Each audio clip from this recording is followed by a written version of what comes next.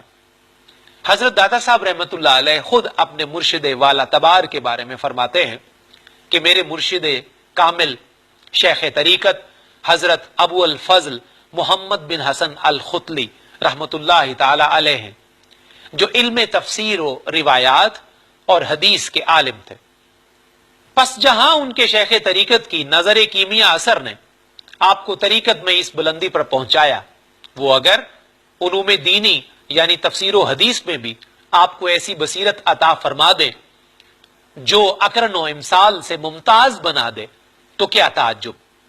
حضرت ابو الفضل محمد بن حسن خطلی رحمت اللہ علیہ کے علو مرتبت کے سلسلے میں حضرت داتا گنج بخش رحمت اللہ علیہ خود فرماتے ہیں، وہ صوفیاء متاخرین میں زینت اوتاد اور شیخ عباد ہیں، طریقت میں میری اقتدا یعنی بیعت انہی سے ہے، تصوف میں حضرت جنید رحمت اللہ علیہ کا مذہب رکھتے تھے اور حضرت شیخ خسری رحمت اللہ علیہ کے رازدار مرید تھے۔ اپنے مرشد گرامی سے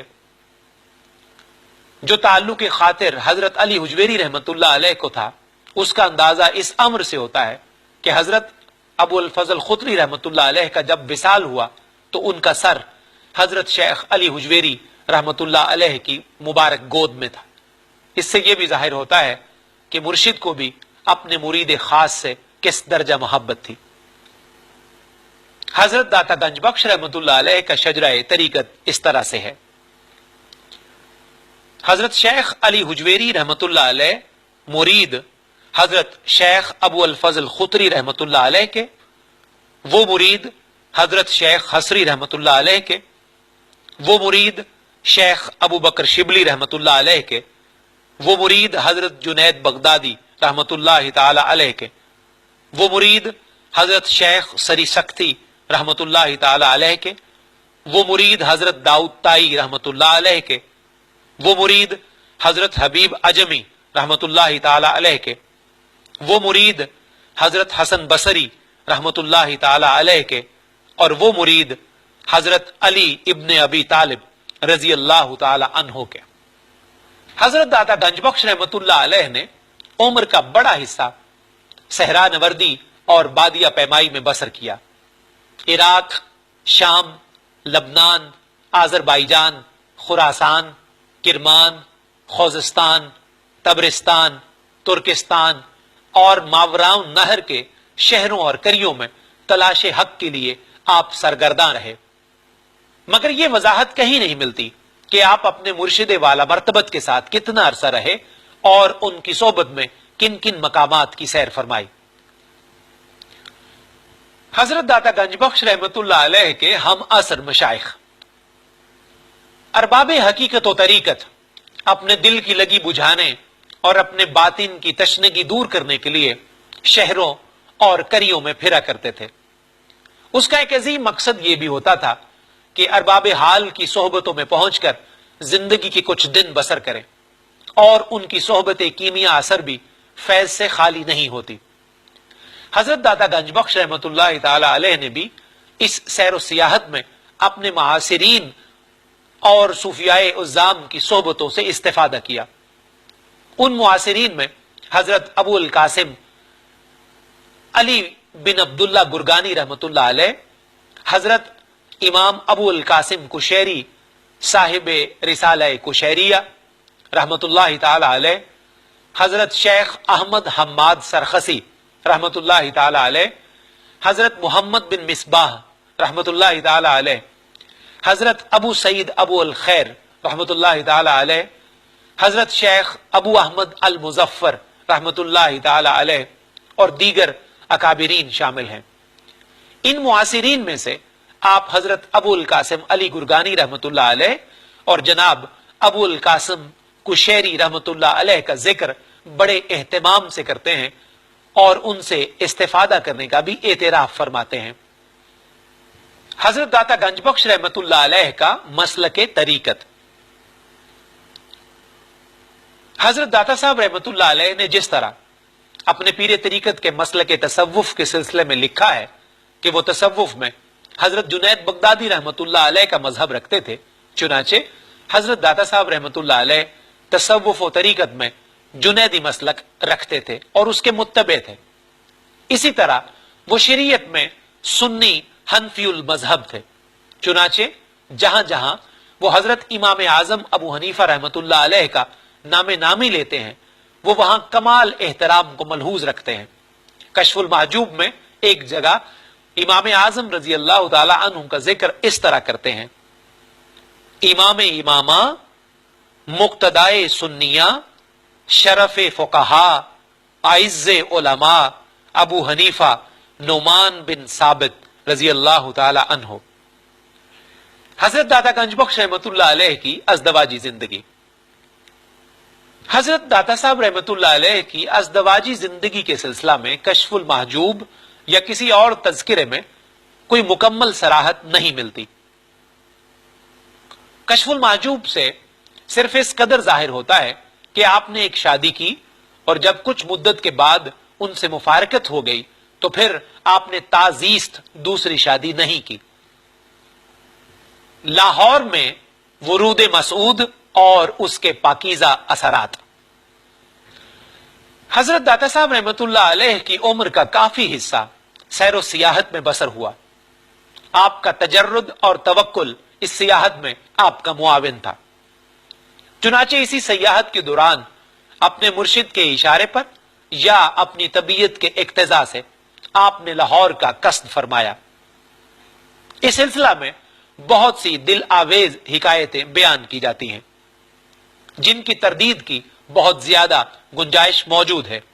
اس سلسلہ میں بس اتنا کہا جا سکتا ہے کہ آپ نے جب لاہور میں ورود فرمایا تو سلطان محمود غزنوی یا اس کا بیٹا لاہور کا حاکم تھا، لیکن سال ورود کا تعین کرنا دشوار ہے. آپ کے ورود مسعود نے لاہور کے قالب میں ایک نئی جان ڈال دی. آپ کے قیام کے دوران ہزاروں گمگشتگان بادیہ ضلالت و گمراہی نے آپ سے ہدایت پائی اور ہزاروں مشرکوں کے دلوں سے کلمہ توحید پڑھا کر زنگ کفر و شرک دور فرمایا. حضرت داتا صاحب رحمت اللہ علیہ نے لاہور میں ورود فرمانے کے بعد اپنا تمام وقت تبلیغ اسلام اور تصنیف و تالیف میں صرف فرمایا. دربار شاہی سے آپ کا کسی قسم کا کوئی تعلق نہیں تھا. تبلیغ اسلام کا جو کام آپ نے شروع فرمایا تھا اس کو بعد میں آنے والے اکابرین صوفیاء نے اپنے پاکیزہ اور اعلیٰ کردار سے اسلام کی سچی اور پاکیزہ تصویر پیش کر کے پایہ تکمیل کو پہنچایا. حضرت داتا گنج بخش رحمت اللہ علیہ کے علمی کارنامے. حضرت داتا صاحب رحمت اللہ علیہ جس طرح بحر طریقت کے غواص تھے، اسی طرح آپ قرآن و حدیث اور فقہ پر بھی کامل دسترس رکھتے تھے اور رموز و اسرار شریعت سے بھی اسی طرح آگاہ تھے. جیسا کہ اس سے قبل عرض کیا جا چکا ہے کہ اسلامی تصوف کے دور تبع تابعین میں نظری تصوف نے علمی تصوف کی شکل اختیار کر لی تھی.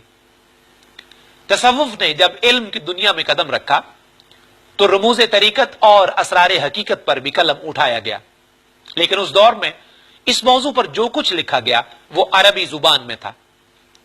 حضرت داتا گنج بخش رحمت اللہ علیہ کے معاصرین میں سے امام ابو القاسم کشیری رحمت اللہ علیہ نے تصوف کے رموز پر جو رسالہ کشیریہ مرتب کیا اس کی زبان بھی عربی تھی. فارسی مفتوحین نے جب تصنیف کی دنیا میں قدم رکھا تو انہوں نے بھی اسی زبان عربی کو اختیار کیا جس کی تقدیس کا قرآن اور احادیث کی زبان سے اندازہ ہو سکتا ہے. مذہبیات میں عربی کے سوا کسی اور زبان کو استعمال کرنا تقدیس کے منافی خیال کیا جاتا تھا. فارسی نژاد علماء و فضلاء اسلام کی گراں بہا تصانیف اس دعوے پر شاہد ہیں. حضرت داتا گنج بخش رحمت اللہ علیہ کی مادری زبان بھی فارسی تھی، اگرچہ آپ کو عربی زبان پر بھی کامل عبور تھا، لیکن کشف المحجوب عوام و خواص کے فائدے کے لیے آپ نے فارسی زبان میں تصنیف فرمائی. کشف المحجوب کے علاوہ آپ کی باقی 9 تصانیف جن کا آج وجود باقی نہیں ہے اس کے بارے میں یقین سے نہیں کہا جا سکتا کہ ان کتابوں کو کس زبان میں تصنیف کیا گیا. صرف کشف المحجوب کی بدولت یہ نام باقی رہ گئے ہیں. کشف المحجوب زمانے کی دست برد سے محفوظ رہی اور اس کے متعدد قلمی نسخے کتب خانوں میں آج بھی موجود ہیں، اور بر صغیر پاک و ہند میں آنے کے بعد اس کے ہزاروں نسخے دلدادگان شریعت و طریقت کے لیے نظر فروز ہیں. کشف المحجوب کہاں لکھی گئی؟ لاہور میں یا حجویر میں؟ اور کب لکھی گئی یعنی سال تصنیف کیا ہے، اس کی یقینی نشاندہی محال ہے. البتہ یہ بات یقینی ہے کہ یہ پاکیزہ کتاب